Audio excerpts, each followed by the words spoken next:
অজস্র ক্লাব, হাজার হাজার ক্লাবের আমার ভাই বোনেরা, কোচিং সেন্টারের সকলে, কৃতি স্পোর্টস পার্সন যারা এই মঞ্চে উপস্থিত আছে, আজকে একটা দিব্যেন্দু বড়ুয়া চেস একাডেমির ওপেন করলেন ধানুকা সাহেব ধানসিঁড়ি থেকে। Thank you so much. আমি বিশেষ করে আজকের দিনে যাদের আমরা সম্মান জানাতে পেরেছি, আমার পরিচিত স্পোর্টস পার্সন সকলেই নিচে বসে আছেন, আমি দেখতেই পাচ্ছি। হয়তো সকলের নাম বলতে গেলে আমাকে এখন 200টা নাম বলতে হবে, সময় সংক্ষেপের জন্য হয়তো বলতে পারছি না। কিন্তু আমি এটা নিশ্চয়ই বলবো যে 2013 সাল থেকে আমরা এই সম্মাননাগুলো আমরাই শুরু করেছি, এবং খেলসি অ্যাওয়ার্ড, গৌরব অ্যাওয়ার্ড, খেলা গৌরব, বাংলার গৌরব অ্যাওয়ার্ড, আমাদের বিশেষ করে খেল সম্মান থেকে শুরু করে বাংলার গৌরব অ্যাওয়ার্ড থেকে শুরু করে একেবারে আমাদের যারা ভালো কোচ, সেই গুরু, ক্রীড়া গুরু কোচ অ্যাওয়ার্ড থেকে শুরু করে জীবনকৃতি সম্মান থেকে শুরু করে বিশেষ পুরস্কার থেকে শুরু করে, এবং আমি দেখলাম আমার চোখের সামনে জাতীয় ভলিবল দল, মেয়েদের ফুটবল দল এবং ক্রিকেট দল, টেবিল টেনিস দল, তারা সকলেই এখানে উপস্থিত ছিলেন। তাদের সকলকে সম্মানিত করতে পেরে আমরা নিশ্চয়ই খুবই কৃতজ্ঞ, এবং আপনাদের পদার্পণে ধন্য এই নেতাজি ইনডোর স্টেডিয়াম। আপনাদের সকলকে, আপনাদের পরিবারের পরিজন সকলকে, আপনাদের কোচ যারা ছিলেন তাদের সকলকে, আপনাদের যারা খেলাধুলায় হেল্প করেছেন তাদের সকলকে, পাড়া প্রতিবেশী, পল্লীবাসী এবং খেলাধুলা জগতের যে মানুষ খেলাধুলোকে ভালোবাসেন তাদের সকলকেই আমরা আজকের এই অনুষ্ঠান থেকে আমাদের অভিনন্দন জানাচ্ছি। আজকে নতুন করে 221টা কোচিং সেন্টার সারা বাংলা জুড়ে যারা আছে তারাই তো কোচিংটা দেয়। কেউ দিতে পারে, কেউ দিতে পারে না, কিন্তু তাদের যদি আমরা একটু হেল্প করে দিই তারা আরও ভালো কোচিংয়ের কাজটা করতে পারে। তাদের এনকারেজ করার জন্য 1 লক্ষ টাকা করে 221টা কোচিং সেন্টারকেও দেওয়া হয়েছে। এবং আজকে আমরা প্রায় 24,000 ক্লাবকে, আগেই অনেক ক্লাব আছে ধরুন ভালো খেলোয়াড় তৈরি করে, ভালো খেলে, খেলাধুলা করে শরীর ভালো রাখে, পাড়া প্রতিবেশী ভালো রাখে, মন ভালো রাখে, কিন্তু তাদের ক্ষমতা নেই ইনফ্রাস্ট্রাকচার তৈরি করার। আমাদের সরকার আসার পর আমরা 24,000 ক্লাবকে এরকম গ্রাম বাংলা থেকে শহর প্রান্তর আমরা প্রথমবারে 2 লাখ টাকা করে এবং পরে এই 5 লাখ টাকা করে, 3 বছর 1 লাখ টাকা করে, প্রথমে 2 লাখ টাকা, 5 লাখ টাকার একটা প্যাকেজ আমরা করে দিয়েছিলাম। প্রথম বছর 2 লাখ, পরবর্তী 3 বছর 1 লাখ করে 3 বছর, অর্থাৎ 5 লাখ করে এক একটা ক্লাবকে আমরা সাহায্য করতে পেরেছি। আমার মনে হয় এতে ক্লাবগুলো নিশ্চয়ই নিজেরা ঘুরে দাঁড়াবার সুযোগ পেয়েছেন। এবছরেও 4,300 ক্লাবকে আজকে যাদের 2 লাখ টাকা করে দেওয়া হবে তারা আগামী দিন আরও 3 বছর 1 লাখ টাকা করে অডিট রিপোর্ট জমা দিলেই তারা আবার পেয়ে যাবে। অর্থাৎ তারা নিজেদের মতো করে ভালো করে তৈরি করবে। আপনারা হয়তো অনেকে জানেন না, আমরা যখন আসি 2011 সালে ক্ষমতায় মে মাসে, তখন ক্রীড়া দপ্তরের বাজেট ছিল ক্রীড়া স্পোর্টসের মাত্র 515 কোটি টাকা, আর আমরা তখন বাজেট ছিল 73 কোটি টাকা, আর আমরা এটাকে বাড়িয়ে 515 কোটি টাকা করেছি। অর্থাৎ ইউথ এবং স্পোর্টস ডিপার্টমেন্ট থেকে গুরুত্ব দিয়ে প্রায় 7 গুণ বৃদ্ধি করা হয়েছে।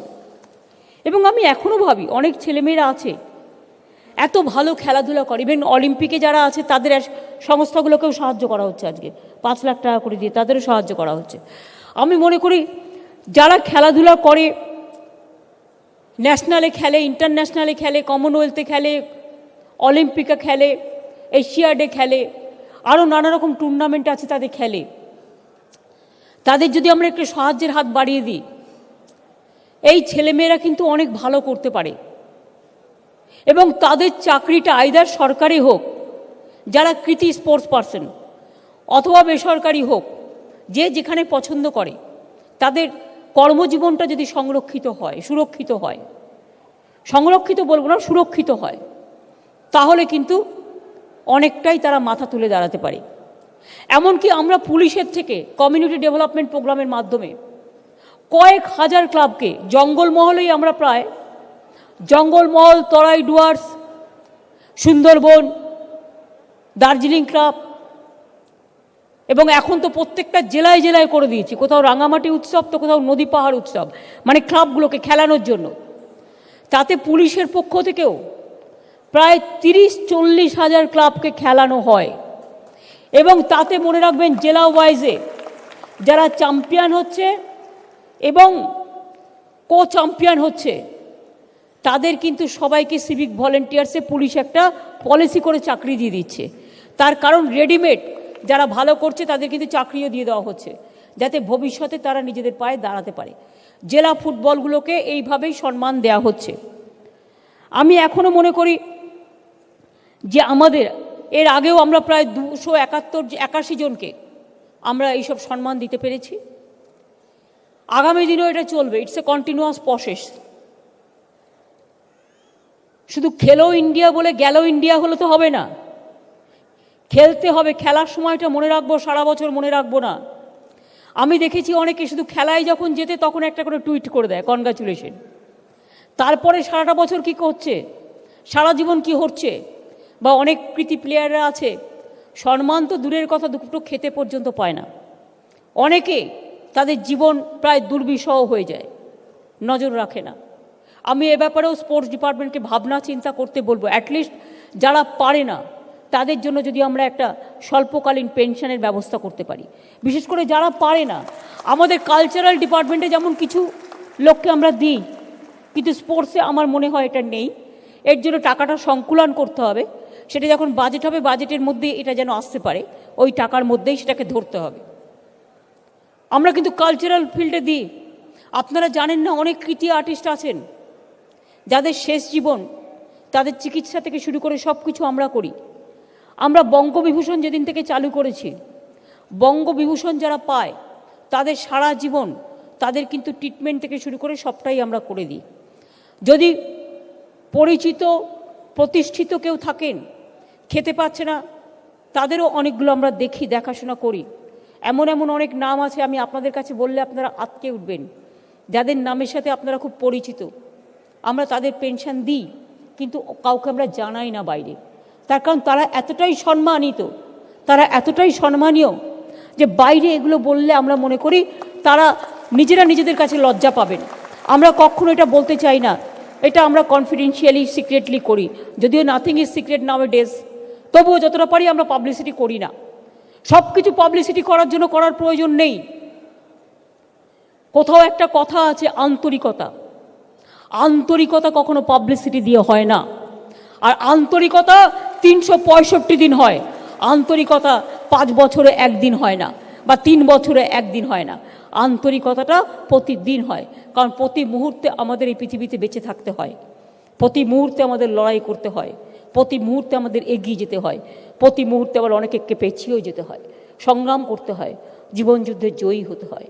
তাই মনে রাখবেন, প্রতিটা মুহূর্তে আমাদের কাছে খুব গুরুত্বপূর্ণ। আমি এখনও মনে করি কোচিং সেন্টার আরও বাড়ুক, খেলাধুলা জগৎকে আরও বেশি করে উৎসাহিত করা হোক, এবং এখানেও যারা কর্পোরেট হাউস আছেন তাদের কাছেও আমরা বলবো, যেমন ফুটবল, একদিন বাংলায় মোহনবাগান, ইস্ট বেঙ্গল, মোহামেডান থেকে শুরু করে আমাদের যত সুপার লিগ, ফার্স্ট ডিভিশন থেকে শুরু করে এমনকি 3rd ডিভিশন, 4th ডিভিশন পর্যন্ত তাদের একটা সকলে হেল্প করতো, তারা একটা খেলাধুলায় দাঁড়াতো। আজকের দিনে কিন্তু ডিমনিটাইজেশন হয়ে যাওয়ার পরে, জিএসটি হওয়ার পরে আজকে তাদেরও কিন্তু ফেস করতে হচ্ছে। প্রত্যেকটা ইন্ডাস্ট্রি কিন্তু ফেসিং অ্যাকিউট ক্রাইসিস এবং প্রবলেম। ফলে ক্লাবগুলো কি করবে জানে না, এখানে ওখানে সেখানে ঘুরে বেড়াচ্ছে। দেখবেন যখন ইলেকশন আসে তখন কিছু লোক চলে আসে, এসে বলে এসে তোমায় স্পন্সর করে দিচ্ছি 1 বছরের জন্য। স্পন্সরটা করলো, তারপরে তাকে ঝুলিয়ে দিয়ে চলে গেল, সে জানলো না। বলতে পারেন আজকে কি অপরাধ? একটা ক্লাব জগৎ, একটা কালচারাল জগৎ, তারা স্পন্সরশিপ করেই চালায়, তাদের তো গভর্নমেন্ট পুরোটা চালায় না। তো তারা যখন খেলাধুলায় গেঞ্জি থেকে শুরু করে, অ্যাডভার্টাইজমেন্ট থেকে শুরু করে, তার খেলাটা থেকে শুরু করে স্পন্সর করে, সে কিন্তু তখন জানে না যে আমায় স্পন্সর করছে সে ভালো না খারাপ, সে কালো না ফর্সা, সে সাদা না কালো। অথচ দেখুন ধরে ধরে এই জগৎটাকে হিট করবার জন্য খেতে দেবার ক্ষমতা নেই, কিল মারার গোসাই। আজকে একটা ক্লাবকে হেল্প করতে গেলে অনেকে ভয় পায়, আমি যে হেল্প করব পরে এজেন্সি দিয়ে আমায় লেলিয়ে দেবে না তো।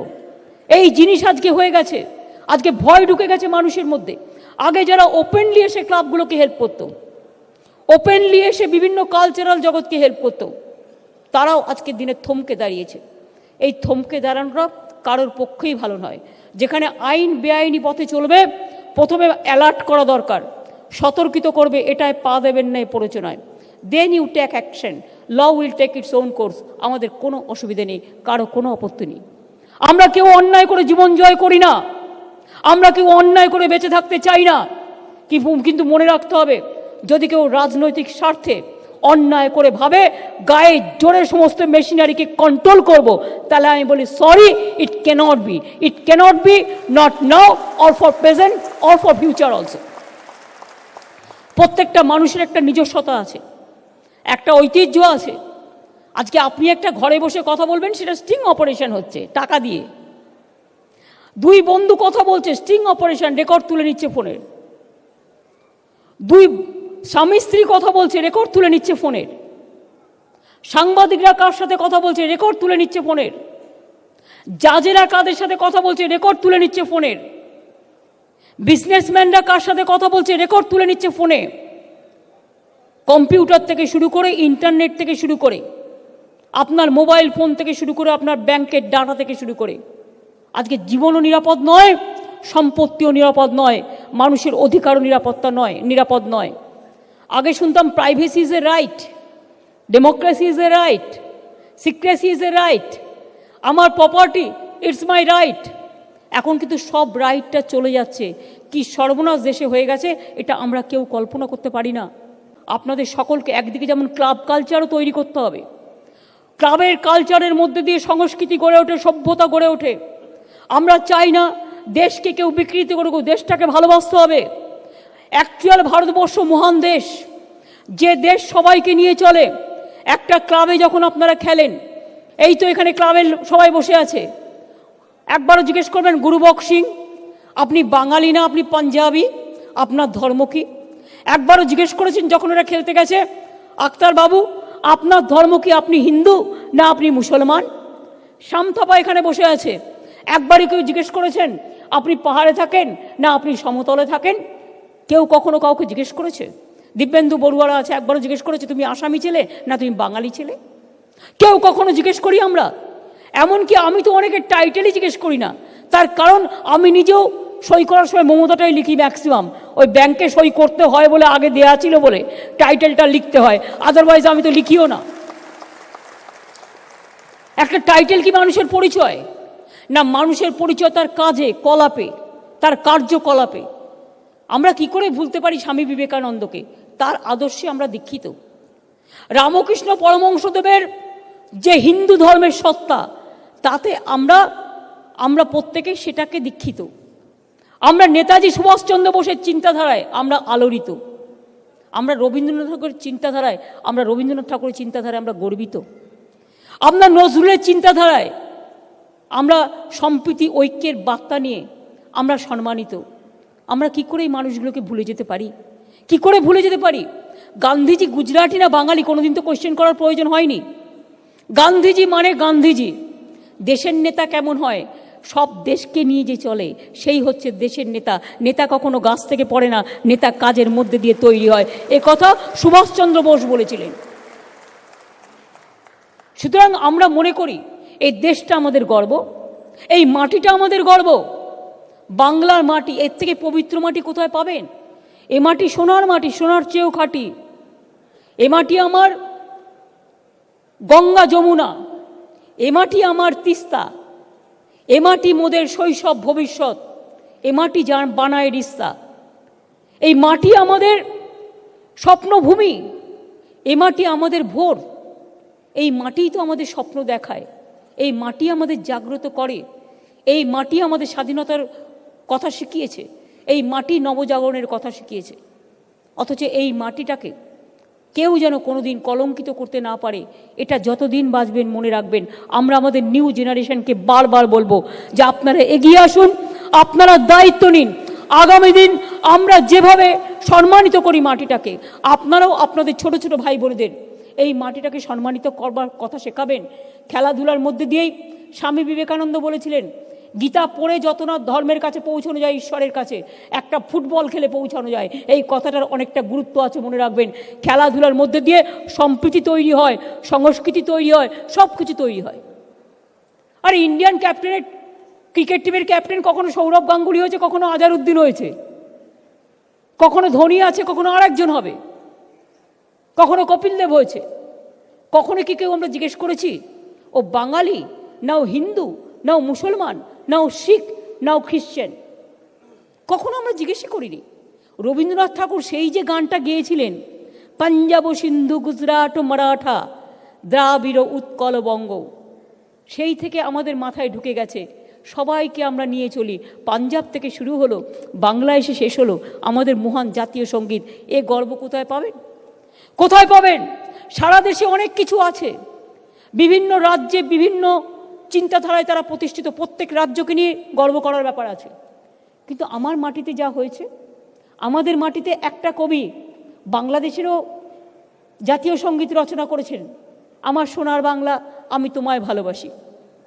এখানকার জাতীয় সঙ্গীত আমাদের বন্দে মাতরম, দেশমাতৃকাকে বরণ করা, আহ্বান করা, সেটাও আমাদের বন্দে মাতরম বাংলার মাটি থেকেই হওয়া, মনে রাখবেন। এবং শ্রীলঙ্কার যে ন্যাশনাল সং, সেই সঙ্গেও কিন্তু রবীন্দ্রনাথ ঠাকুরের সুরি বাজে। সুতরাং মনে রাখতে হবে, এই মাটিটার গর্ব যখন কোথাও কিছু ছিল না ভারতবর্ষের, এই মাটি থেকেই বলেছিল সিন্নন্ত বিশ্বে অমৃতস্য পুত্রা, বিশ্বের মানুষকে শান্তির এবং অমৃতের বাণী হিসেবে যে মাটিটা তুলে ধরেছিল আমাদের তপবন, আমাদের ঋগ বেদ সাম যজু সমস্ত অথর্ব সমস্ত কিছু নিয়ে, আমাদের সবাইকে নিয়ে, হিন্দু মুসলিম শিখ ইসাই আপোষ মে রয় না ভাই ভাই। মনে রাখবেন, ভাই বোন দুজনে না থাকলে এই জগৎ সম্পূর্ণ হয় না। একটা পরিবারে মা যেমন থাকে, বাবা থাকে, ভাই থাকে, বোন থাকে। যদি কারো পরিবারে ভাই না থাকে, সে আর একটা বোন জোগাড় করে নেয়, যাতে রাখি বন্ধনের দিনে তার হাতে কেউ একটা রাখি পরিয়ে দেয়, ভাই ফোটার দিনে কেউ একটা তাকে রাখি পরিয়ে দেয়। এটা আমাদের ঐতিহ্য, এটা আমাদের কালচার। আমরা মা দুর্গার পুজো করি, তার কারণ মা দুর্গার পুজো আমরা সবাই মিলে করি। আমরা বড়দিন করি, ভুলে যাই বড়দিনটা আমাদের উৎসব না খ্রিস্টানদের উৎসব। আমরা ঈদের সময় অনেকেই অনেকের বাড়ি যাই, একসাথে রোজা করি, আমাদের কোনো প্রবলেম নেই। বৌদ্ধ ধর্মের দিন আমরাও কখনো কখনো বলি বুদ্ধং শরণং গচ্ছামি, সংঘং শরণং গচ্ছামি, বলতে ভালো লাগে। আমরা বলতে বলতে সব ধর্মকেই ভালোবাসি।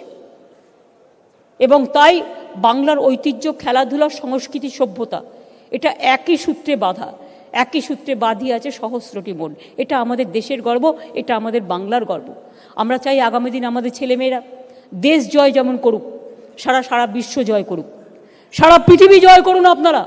আপনারা পারবেন। আজকে মনে রাখবেন, বাংলার ট্যালেন্ট নিয়ে নাসা থেকে ভাষা চলে। মনে রাখবেন, আজকে সুদূর আমেরিকা হোক, পেন্টাগন হোক, আজকে ইউকে হোক, আজকে থাইল্যান্ড হোক, আজকে অস্ট্রেলিয়া হোক, আজকে কানাডা হোক, যদি দেখেন বুদ্ধির মাথায় বসে আছে কারায়, তাহলে দেখবেন বাংলা থেকে গিয়ে কোনো ছেলেমেয়েরা বসে আছে। এটা বাংলার গর্ব। বাংলা বাদ দিয়ে চলে না। চলে যান ব্যাঙ্গালোরে, আইটি ইন্ডাস্ট্রি তৈরি করেছে কারা? মেধা, ট্যালেন্ট কারা? বাংলার ছেলেমেয়েরা। এটা মাথায় রাখবেন। তারা ব্যাঙ্গালোরকে ভালোবেসে মানিয়ে নিয়েছে। এইটাই তো সৌন্দর্যের কথা। কারণ আমাদের এখানে স্কোপ ছিল না, তারা সেখানে করেছে।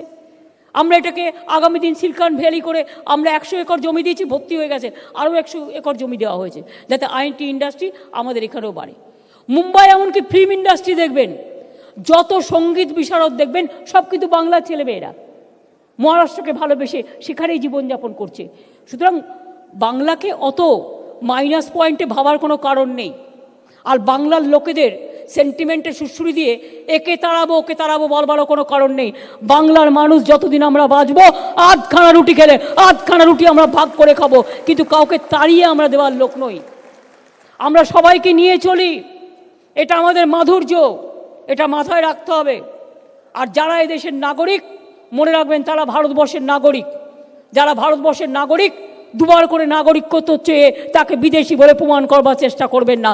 নাগরিকত্ব একবারই হয় এবং প্রত্যেকে আমরা এই দেশের নাগরিক। আমরা ভোট দিই, আমাদের ব্যাংকে অ্যাকাউন্ট আছে, আমাদের প্রত্যেকে পড়াশোনা করেছে, কেউ না কোনো চাকরি বাকরি করেছে।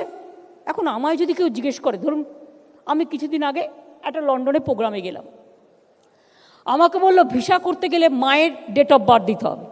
আচ্ছা বুঝুন, আমি জানি না আমার মায়ের ডেট অফ বার্থ আমি কোথা থেকে দেবো? আমাকে কেউ একজন বুদ্ধি দিল যে কোনো একটা ডেট বসিয়ে দিন ক্যালকুলেশন করে। আমি বললাম না, দেবো না। তার কারণে আমি জানি না আমি কী করে দেবো, আমি জানি না, আমি দিতে পারবো না। তাতে আমায় যেতে দিক আর না দিক আমার কোনো যায় আসে না, আমি এর জন্য ফলস প্রোপাগান্ডায় বিশ্বাসী নই। তা আমায় যদি আজকে জিজ্ঞেস করে তোমার মায়ের ডেট অফ বার্থ, আরে সেই সময় লোকের ডেট অফ বার্থ তোরাই ছিল, তোরাই তাদের সার্টিফিকেট ছিল, মাটির ঘরে জন্ম নিয়েছে, কে কবে জন্ম নিয়েছে। এখনও গ্রামের দিকে আছে, যদি জিজ্ঞেস করেন আরে অমুক লোকের বাড়ি যাও, বাড়িটা কোথায়, বলবে দেখবেন ওখানে একটা পুকুর আছে, বাদিকে যান তারপর দেখবেন একটা তাল গাছ আছে, তাল গাছটার পাশে দেখবেন আর একটা দোকান আছে, ওই দোকানটার পাশে দেখবেন আর একটা সিঁড়ি আছে। এটা মানুষ চিরকাল বলে আসে। আমি মাকে জিজ্ঞেস করেছি, মা আমি কবে জন্মালাম? মা বললো শোন, তুই দুর্গাপুজোর অষ্টমীর দিন জন্মেছিলি। কিন্তু আমি দেখলাম আমার সার্টিফিকেটে অন্য, আমার কিছু করার নেই, আমি লিখে দিয়েছি বইতে। আমার দাদা, এই তো দাদা এখানে বসে আছে, আমি দেখছিলাম, ও আমাকে একদিন বলল বাবার মৃত্যুর পর, জানিস তো তোর আমার সার্টিফিকেটে মাত্র 6 মাসের ডিফারেন্স। আমি বললাম দেখ বাবা মারা কি কীর্তি করে বসে আছে, কিছু করার নেই, ও নিজে দেখেছে বলে আমাকে পয়েন্ট আউট করলো। আমি তো জানি না, আমি তো আর একটা গাধা, কিছুই জানি না, তো আমাকে পয়েন্ট আউট করলো। ইভেন বয়সে সেখানে হয়তো দাদা আমার থেকে বড়, ছোট আমি বড়, কিছু করার নেই। এরকম বাবা মারা আগেকার দিন, আমি দাদাকে জিজ্ঞেস করেছিলাম, দাদা তোকে যে বাবা স্কুলে ভর্তি করতে নিয়ে গেল, বয়সটা কি করে দিল? তো দাদা বলছে মাস্টারমশাইটার সাথে বাবার জানাশোনা ছিল, প্রধান শিক্ষকের সাথে। তো মাস্টারমশাইকে বলেছে তুমি বাপু একটা বয়স বসিয়ে দাও। তো মাস্টারমশাই বাপু একটা বয়স বসিয়ে দিয়েছে, সুতরাং হয়ে গেছে। আগেকার দিনে এসব হতো, এটা লজ্জা পাওয়ার কোনো কারণ নেই, দ্যাট ইজ দ্য হিস্ট্রি। এখন সবার কম্পালসারি সার্টিফিকেট, এগুলো আমরা চালু, আমরা যারা বুঝতে পারছি এটা প্রবলেম আছে, আমরা প্রত্যেকটা তাদের জন্য তৈরি করছি। তো কী করা যাবে? অফিসিয়াল ডেট অফ বার্থ আমার ওইটাই রেখে দিয়েছে, সবাই জন্মদিনের শুভেচ্ছা জানায়, আর আমি মুখ লুকিয়ে থাকি, কারণ আমি জানি ওটা আমার অরিজিনাল বার্থডে নয়, I cannot do anything wrong. সুতরাং কী করা যাবে? এবং এই সব ঘটনা অনেকের জীবনে ঘটে, এবং আমি অটলজিরও আমার মনে হয় সেম প্রবলেম, এবং এরকম দের আর so many persons. It is not that আজকে যারা আমরা আগে জন্মেছি তাদের এই প্রবলেমগুলো ফেস করতে হয়েছে, ইট ইজ নাথিং নিউ, এটা প্রত্যেক বাড়ি বাড়িতে অনেকেই আছে। সুতরাং আমায় যদি এখন জিজ্ঞেস করে তোমার মায়ের ডেট অফ বার্থ দাও, না তো তোমাকে সিটিজেন হিসেবে ঘোষণা করবো না, তোমায় তাড়িয়ে দেবো। বলুন তো এখানে যত লোক আছে আমার ইয়াং জেনারেশন ছাড়া, যারা আমাদের জেনারেশনের বা তার পরের জেনারেশনও, তার বাবা মার সার্টিফিকেট তাদের কাছে আছে, ডেট অফ বার্থের আছে, কতজনের কাছে আছে? তাহলে তুমি ডেট অফ বার্থের সার্টিফিকেট না দিতে পারলে তুমি এনআরসি যাও, তুমি বাদ, তুমি নন রেসিডেন্সিয়াল। এই সমস্ত চলছে আজকে দেশে। কোথার থেকে থিওরি নিয়ে এসছি কখন কাকে তাড়াবে আর নাগরিকত্ব দেবে, ওদের অধিকার। নাগরিকত্বের জন্য যেন আমরা বসে আছি। আমরা এই মাটিটাকে স্বাধীন করেছি, এই মাটিটায় আমাদের জন্ম, এই মাটিটায় মৃত্যু, এই মাটিটায় কর্ম, এই মাটিটায় ধর্ম। আর ঠিক করবে কাকে কোন দিন নাগরিকত্ব দেওয়া হবে। আর নাগরিকত্বের থিওরি কি? তুমি 6 মাসের জন্য বিদেশি হয়ে যাও, এই 6 বছরের জন্য প্রথম তোমাকে বিদেশি বানাবো, তারপরে তোমাকে নাগরিকত্ব দেবো। না ঘরকা না ঘাটকা, এদিকেও গেল উধারও গেল, মানে ওদিকেও গেল এদিকেও গেল। বুঝতে পারলেন চালাকিটা? সুতরাং এগুলো নির্বাচনী তত্ত্ব, এগুলোর মধ্যে কোনো সত্যতা নেই, এসব নিয়ে চিন্তা করবেন না। আমরা যতক্ষণ বেঁচে আছি আর কাজের মধ্যে আসি, এই সমস্ত ভয় দেখিয়ে, প্ররোচনা দেখিয়ে, প্রলোভন দেখিয়ে কোনো লাভ নেই। আমার যদি কিছু হয় আর একজন উঠে দাঁড়াবে, আর একজনের যদি কিছু হয় আর একজন উঠে দাঁড়াবে, আর একজনের কিছু হলে আর একজন উঠে দাঁড়াবে। এই করে করে প্রত্যেকটা সিঁড়িতে কেউ না কেউ দাঁড়িয়ে থাকবে। অত সস্তা নয়। আমরা বলি চলবে না অন্যায়, টিকবে না ফন্দি, জনগণের আদালতে হতে হবে বন্দি। মনে রাখবেন, জনগণের আদালত গণতন্ত্রের সবচেয়ে বড় আদালত। আমি এই কথাগুলো হয়তো আজকের দিনে আপনাদের বলতাম না, কিন্তু আমার অনেক সিনিয়র মানুষরা এখানে আছেন, তারা কথাগুলো, আমার কথাগুলো নিতে হবে আমি বলবো না, কথাগুলো চিন্তা করে দেখবেন, একবার ভাববেন। কারণ এই ভাবনাটা যদি আপনার মধ্যে, আপনার মনের শান্তি না থাকে, আপনি কিন্তু কোনো কিছুই ভালো করে করতে পারবেন না। মনের শান্তি মানুষের সবচেয়ে বড় কাজ। সেই ফ্যামিলি বড় হয় জেনে রাখবেন, যে ফ্যামিলিতে মানসিক শান্তি আছে, মনের শান্তি আছে, সে ফ্যামিলি কখনো ঘুরে দাঁড়ায় না যেখানে মানুষের শান্তি নেই, যেখানে ডিভাইড অ্যান্ড রুল হয়। মনে রাখবেন, সবাই ছোট্ট ফ্যামিলি হলেও তিনজনের ফ্যামিলি হলেও ফ্যামিলিটাকে সুখে শান্তিতে থাকতে হবে। সুখে শান্তিতে না থাকলে অনেক অশান্তি আসে, আর অশান্তি মানুষের জীবনকে শেষ করে দেয়। Mental tension is a big pollution, mental tension is a mental pollution, এটা মাথায় রাখবেন। সুতরাং আমরা চাই সবাই আপনারা ভালো থাকুন, সুন্দর থাকুন। আর আমার স্পোর্টস জেনারেশন, আমার sports team, sports world, cultural world, education world, even unorganized sector, organized sector, all the world, they must feel happy. Tension করে নয় যে কখন আসলো। ওই যে আমরা ছোটোবেলায় মায়েরা ঘুম পাড়াতো, সোনা ঘুমালো, পাড়া জুড়ালো, বর্গি এলো দেশে, সে বর্গিরা যেন আর হানা না দেয়, গব্বর সিং যেন আর এসে মানুষকে ক্ষতি করতে না পারে, এটা আমরা কামনা করব। এটা আমার দৃঢ় বিশ্বাস। আপনারা সবাই মিলে খেলাধুলার জগৎটাকে এইভাবে তৈরি করবেন, কোনো ভেদাভেদ করে নয়, কোনো হিংসা করে নয়, কোনো স্বার্থচরিত্রতা করে নয়। ভালো খেলুন, ভালো খেলে জয় করুন, ভালো খেলুন, বিশ্ব জয় করুন। এই বাংলা বিশ্ব বাংলা স্লোগান নিয়ে স্বপ্ন দেখুন। আমরা স্বপ্ন দেখি শুধু দেখানোর জন্য নয়, স্বপ্ন দেখে বিশ্ব বাংলা ব্র্যান্ডটাকেও তৈরি করে দিয়েছি, বিশ্ব বাংলার লোগোটাকেও তৈরি করে দিয়েছি এই কারণে যে আপনাদের সারা পৃথিবী জয় করতে হবে। আমাদের কন্যাশ্রী যেমন আছে, খেলশ্রী আছে, যুবশ্রী আছে, শিক্ষাশ্রী আছে, ছাত্রশ্রী আছে, খাদ্যসাথী আছে, কত কি, সবাইকে নিয়ে চলুন। সবাইকে নিয়ে থাকলে তবেই আমরা ভালো থাকবো।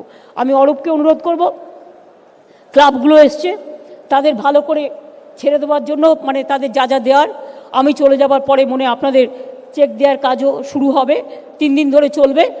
সবাই হয়তো অনেক কষ্ট করে এসছেন, অনেক দূর দূর থেকে, একটু কষ্ট হয়েছে, সরি ভাই বোনেরা আমার, ভালো থেকো এবং তোমাদের সকলকে অনেক অনেক হ্যাপি নিউ ইয়ার। অনেক ভালো থেকো এবং অনেক ভালো থেকো এবং সুস্থ থেকো। যারা আমার সিনিয়র, আমি ঈশ্বর আল্লাহর কাছে প্রার্থনা করব আপনারা ভালো থাকুন, সুস্থ থাকুন, শরীর ভালো রাখুন। আপনাদের অনেক দিন বাঁচতে হবে এবং আরও অনেক কিছু দেশকে দিতে হবে। এত তাড়াতাড়ি পালিয়ে গেলে চলবে না। সবাই ভালো থাকুন, সুস্থ থাকুন, সুন্দর থাকুন। জয় হিন্দ, বন্দে মাতরম, খেলশ্রী জিন্দাবাদ।